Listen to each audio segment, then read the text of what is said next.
আসসালামু আলাইকুম রহমতুল্লাহি ওবরাকাতুহু। আলহামদুলিল্লাহি ওয়াকাফা ওয়া সালামুন আলা মান লা নাবিয়্যা বা'দা, আম্মা বা'দ। ফাআউযু বিল্লাহি মিনাশ শাইতানির রাজিম। বিসমিল্লাহির রহমানির রহিম। ইকরা বিসমি রাব্বিকাল্লাযী খালাক, খালাকাল ইনসানা মিন আলাক। ইকরা ওয়া রাব্বুকাল আকরাম আল্লাযী আল্লামা বিল কলম, আল্লামাল ইনসানা মা লাম ইয়ালাম।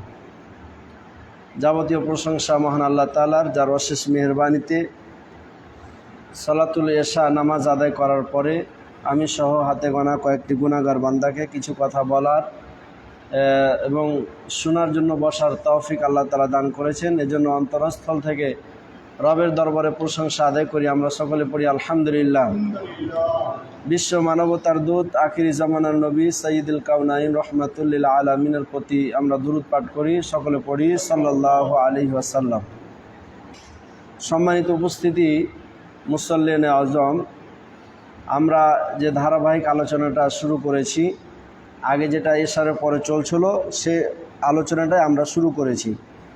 তো এর আগে আমরা আলোচনা করেছিলাম যে তহারাত, পবিত্রতা অর্জন করা, গোসল করা, মিসওয়াক করা, তারপরে তায়াম্মুম কিভাবে করতে হবে, ওযু কিভাবে করতে হবে ইত্যাদি সম্পর্কে আমরা ধারাবাহিক কয়েকটা পর্বে, মানে একাধিক কয়েক মাস ধরে আমরা আলোচনাটা করেছিলাম। আজকে আমরা সে আলোচনাগুলোর পরবর্তী আলোচনা, অর্থাৎ আমরা মসজিদ থেকে শুরু করব। মানে মসজিদ সংক্রান্ত যতগুলো হাদিস এসেছে বা মাসলা মাসাইল বা ফতোয়া এসেছে, সমস্ত মাসলাগুলো আমরা আলোচনা করব। মসজিদে ঢোকার আদব কি, মসজিদে বসে থাকার আদব কি, কিভাবে আমরা মসজিদে বসে থাকব, বের হওয়ার আদব কি ইত্যাদি সম্পর্কে, অর্থাৎ এক কথায় মসজিদ সংক্রান্ত বিষয় নিয়ে আমরা আলোচনা আজ থেকে শুরু করছি। আমরা ধারাবাহিকভাবে আমরা পর্যায়ক্রমে আলোচনা সমাপ্ত করব ইনশাআল্লাহ বিতৌফিকি ইল্লা বিল্লাহ। তো আলোচনার শুরুতে আমি বলি, যেহেতু ফ্যান চলছে, আওয়াজ হয়তো বোঝা যাচ্ছে না, হয় ফ্যান অফ করেন, মানে কয়েকটা রাখেন দিয়ে, আর না হলে আপনারা আরও একটু কাছে হয়ে যান। হ্যাঁ, আর একটু কাছে হলে আওয়াজটা পৌঁছিবে সুন্দর হয়ে, তখন ভালো হবে।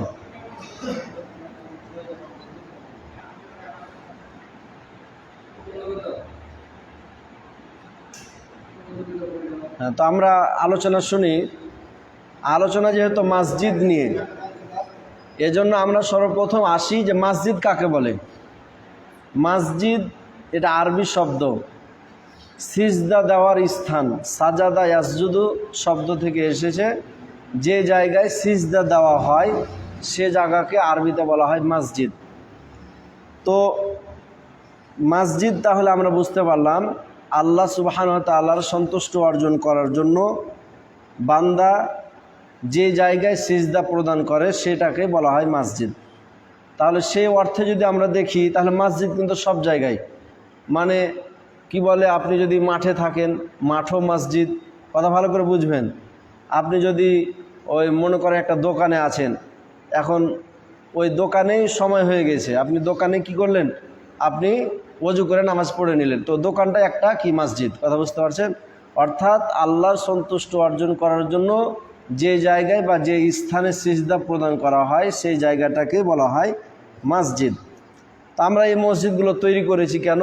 ওয়ারকাউ মা'আর রাকিঈন। আল্লাহ সুবহানাহু ওয়া তাআলা বলছেন, তোমরা রুকুকারীদের সাথে রুকু করো, অর্থাৎ মানে তোমরা জামাতের সাথে নামাজ আদায় করো। তাহলে মাঠে হলে একা একা হলো, কিন্তু মসজিদে যখন আমরা ঐক্যবদ্ধ হয়ে একটা প্রতিষ্ঠান, একটা বাড়ি তৈরি করে যখন আমরা সেখানে সালাত আদায় করব, সে সালাত আদায় করার তখন আমাদের একটা জামাত, ঐক্যতা আসবে। এই জামাতের সাথে নামাজ আদায় করা এটা একটা ফরজ বিধান, এবং জামাতের সাথে সালাত আদায় করলে এর অনেক ফজিলত রয়েছে। তো জামাতের সাথে সালাত আদায় করার জন্য মূলত আমরা এই মসজিদগুলো কী করে থাকি, তৈরি করে থাকি। নচেত যদি আমরা শাব্দিক অর্থের দিকে দেখি, তাহলে সারা পৃথিবীটাই উম্মতে মুহাম্মদীর জন্য এটা মসজিদ। এ সম্পর্কে যদি আমরা হাদিস দেখি, তাহলে বুখারী মুসলিমের হাদিস আমরা প্রতীয়মান হব। আল্লাহ রসুল সাল্লাল্লাহু আলাইহি সাল্লাম বলছেন, আন জাবির ইবনে আবদুল্লাহ রাদিয়াল্লাহু তাআলা আনহু আন্নান নাবিয়্যা সাল্লাল্লাহু আলাইহি সাল্লাম কল।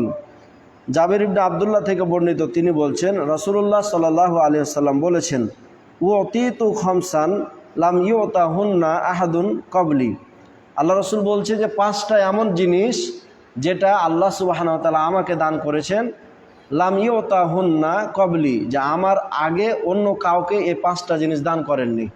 তো 5টা জিনিসের মধ্যে কি, 1 নম্বর হচ্ছে নুসিরতু বির-রু'বি মাসিরাতা শাহরিন, যে আল্লাহ সুবহানাহু ওয়া তাআলা আমাকে একটা প্রবল দ্বারা আমাকে কী করেছেন, সাহায্য করেছেন, যেটা 1 মাসের প্রভাব থাকে। যে আমরা ওলামায়ে কেরামের মুখ থেকে একটা কথা শুনি যে উমর রাদিয়াল্লাহু তাআলা আনহু যে রাস্তা দিয়ে যেতেন 40 দিন ওই রাস্তায় শয়তান হাঁটতো না। এটা শুনেছেন? হ্যাঁ। তাহলে উমর রাদিয়াল্লাহু তাআলা আনহুর একটা ইমানি পাওয়ার, শক্তি কেমন ছিল যে ওই রাস্তা দিয়ে 40 দিন শয়তান হাঁটতো না। তার মানে ওই রাস্তা দিয়ে যাওয়ার প্রভাবটা কেমন ছিল। তো আল্লাহ রাসূল সাল্লাল্লাহু আলাইহি সাল্লাম বলছেন যে আমাকে এরকম প্রভাব দিয়ে আল্লাহ সুবহানাহু ওয়া তাআলা আমাকে সাহায্য করেছেন, যার প্রভাবের বিস্তারিত 1 মাস পর্যন্ত থাকে। হ্যাঁ।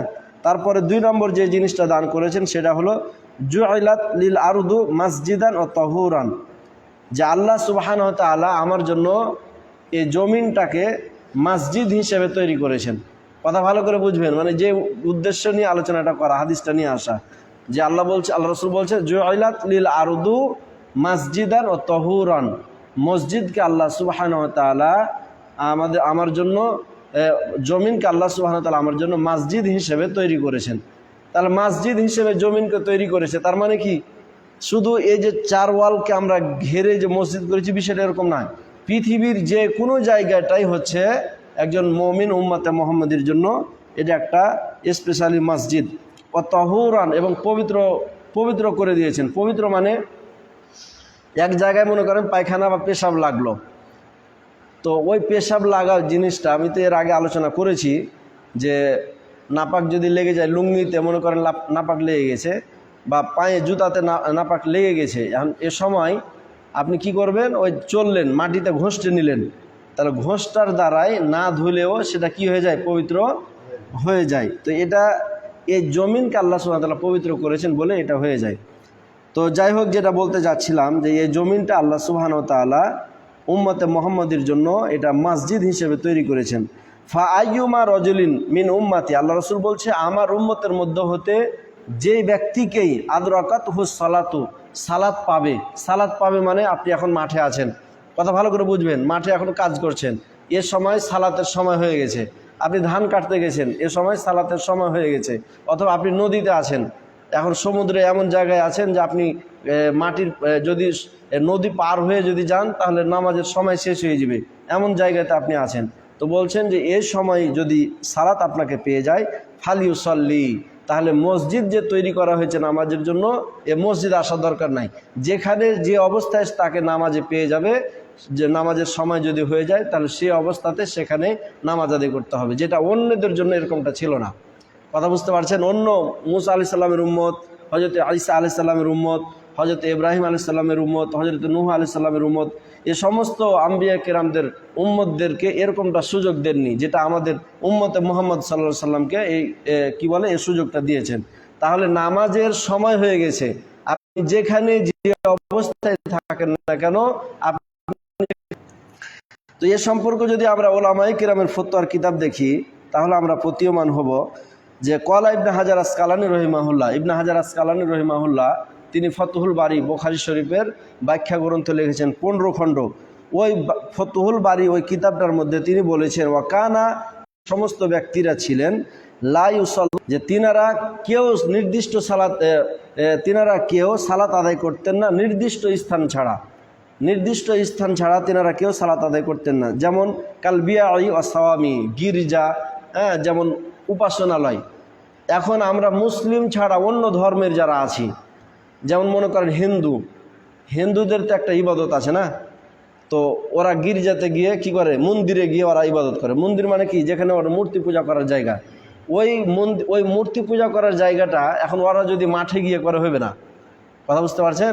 অনুরূপভাবে গির্জা খ্রিস্টানদের যে গির্জা, এই গির্জাতে এখন ওরা যদি মাঠে যে ইবাদতটা ওরা করে, ওই ইবাদতটা যদি মাঠে গিয়ে করে তাহলে হবে না, মানে গির্জাতে গিয়েই তাদেরকে করতে হবে।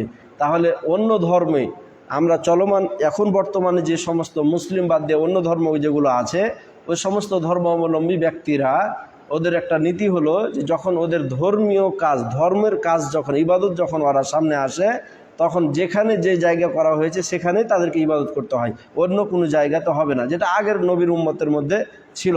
কিন্তু উম্মতে মুহাম্মদের জন্য আল্লাহ সুবহানাহু ওয়া তাআলা এমন একটা নিয়ামত করে দিয়েছেন যে যেই জায়গাতে আজান দিবে বা যে জায়গায় নামাজের সময় হয়ে যাবে, আপনাকে মসজিদ দৌড়িয়ে আসতে হবে না। মাঠে আছেন, কাজ ফেলে দিয়ে মসজিদ আসতে গেলে আপনার 1 ঘন্টা রাস্তা, সময় লস হবে না? কথা ভালো করে বুঝবেন। এখন আপনি নদীতে আছেন, এখন নদী পার হয়ে গিয়ে মসজিদ ধরতে হবে। যদি এভাবে যদি বাধ্যতামূলক করে দিত, যেটা আগের নবীর ঘে ছিল, যে ওদেরকে যেভাবেই হোক নামাজের সময় হয়ে গেলে ওদের যে স্থান ছিল, মসজিদ ছিল, সেখানে গিয়ে তাদেরকে নামাজ আদায় করতে হতো। তাহলে এরকমটা যদি হতো তাহলে আমাদের জন্য খুব কঠিন হয়ে যেত। তাহলে দোকানে নামাজ হতো না, নদীতে নামাজ হতো না। কথা বুঝতে পারছেন? রাস্তা দিয়ে আপনি সফরে ঢাকা যাচ্ছেন, এখন আপনার জন্য কি বাস দাঁড় করাবে? দাঁড় করাবে না। তাহলে সেখানে আপনার নামাজ হতো না যদি এরকমটা হতো। অর্থাৎ এক কথায় বলতে চাচ্ছি যে আল্লাহ সুবহানাহু ওয়া তাআলা উম্মতে মুহাম্মদের জন্য এমন একটা সুন্দর সুযোগ করে দিয়েছে যে নামাজের সময় হয়ে গেলেই যেখানে যে অবস্থায় আপনি আছেন সেই অবস্থাতে আপনি সালাত আদায় করতে পারবেন। এ সম্পর্কে হাদিসের মধ্যে এটা স্পষ্টভাবে ভাষায় আমরা প্রতীয়মান হলাম। তো তারপরে 3 নম্বর যে জিনিসটা দিয়েছেন, ও ওয়াহিল্লাত লিল মাগানিমু, যে আল্লাহ সুবহানাহু ওয়া তাআলা রাসূল বলছেন যে আল্লাহ তাআলা 5টা আমাদেরকে জিনিস হালাল করেছেন। ওয়ালাম তাহিল্লা লিআহাদ দিয়েছেন। শাফাআত শব্দের অর্থ হচ্ছে সুপারিশ করা। আপনি মনে করেন যে আপনার কাউন্সিলর একটা কাজ, জরুরি কাজ পড়েছে, তো যদি আপনি একটা মানুষকে ধরেন, কাউন্সিলরকে ধরলেন, কথার কথা মেম্বারকে ধরলেন, তো কাজটা সহজ হয়ে যায় না? তাহলে দুনিয়াবি কোনো একটা বিষয়ে বিপদে পড়লে সে বিপদ থেকে মুক্তির জন্য আমরা মানুষ ধরে থাকি, নেতাদেরকে ধরে থাকি।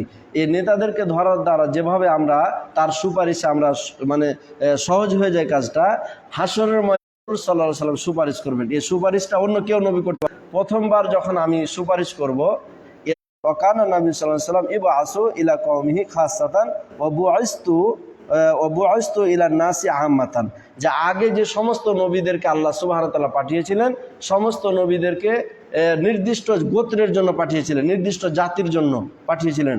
কিন্তু মুহাম্মদ সাল্লাল্লাহু আলাইহি সাল্লামকে সারা পৃথিবীর মানুষের জন্য পাঠিয়েছেন। এটা একটা শুকরিয়া আদায়ের বিষয় না? এটা অবশ্যই শুকরিয়া আদায়ের বিষয়। যে যদি শুধু আরবের জন্য পাঠাতেন তাহলে আমরা কি করতাম? আমাদের জন্য কঠিন হয়ে যেত। অথবা মায়ানমারের জন্য, ভুটানের জন্য, ভারতের জন্য, ওদের জন্য কঠিন হয়ে যেত। যদি আল্লাহর নবী যদি শুধু সৌদি আরবের জন্য আসতেন তাহলে কঠিন হয়ে যেত। এই জন্য আল্লাহ সুবহানাহু ওয়া তাআলা রাসূল বলছেন যে আমাকে সারা পৃথিবীর মানুষের জন্য নবী হিসেবে পাঠিয়েছেন। বুখারী শরীফের হাদিস 335 নম্বর হাদিস, আর মুসলিম 521 নম্বর হাদিস। তাহলে এই হাদিস থেকে আমরা আলোচনা আমরা আর বাড়াচ্ছি না, প্রতিদিন অল্প অল্প করে একটা করে হাদিস করে আমরা আলোচনা করব। আপনারা যেহেতু ক্লান্ত বোধ হয়ে আছেন বুঝতে পারছি, তো আলোচনা আমরা আজকে এই হাদিসটা থেকে করলাম। এই হাদিসটা থেকে আমরা প্রতীয়মান হলাম প্রত্যেক সিজদা দেওয়ার জায়গাকে কি বলা হয়? মসজিদ বলা হয়। এই মসজিদ শুধু এই যে আমরা তৈরি করেছি 4 ওয়ালকে, এভাবে করে এই মসজিদেই যে শুধু আমাদেরকে নামাজ পড়তে হবে আসলে এই হাদিস থেকে আমরা বুঝতে পারলাম যে আপনি যেখানে যে অবস্থায় থাকেন নামাজ আদায় করে নেবেন, নামাজ আদায় করে নিতে পারবেন, এটা আমরা বুঝতে পারলাম। আল্লাহ সুবহানাহু ওয়া তাআলা আমাদের সকলকে বুঝার তৌফিক দান করে বলি আল্লাহুম্মা আমিন। আজকে এই পর্যন্ত শেষ। সুবহানাকাল্লাহুম্মা ওয়া বিহামদিকা আশহাদু আল্লা ইলাহা ইল্লা আনতা আস্তাগফিরুকা ওয়া আতুবু ইলাইক।